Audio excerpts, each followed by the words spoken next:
Hello friends, welcome back to my channel.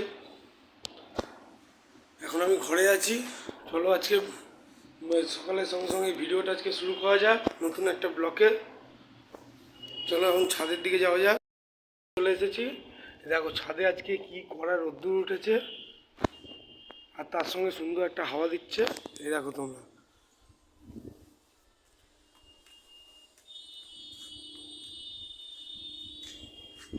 দেখেছো কি সুন্দর একটা কড়া রোদ্দুর উঠেছে,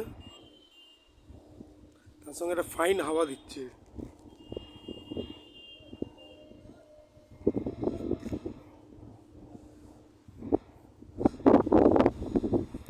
তাহলে ইতিমধ্যে আমি ছাদে আছি। এখন চলো, হঠাৎ 11টার সময় একটু চা খেতে ইচ্ছা হলো, চলো চা বানাই। এখন আমি ছাদে ছিলাম, ঘরে চলে এসেছি। ঘরে তো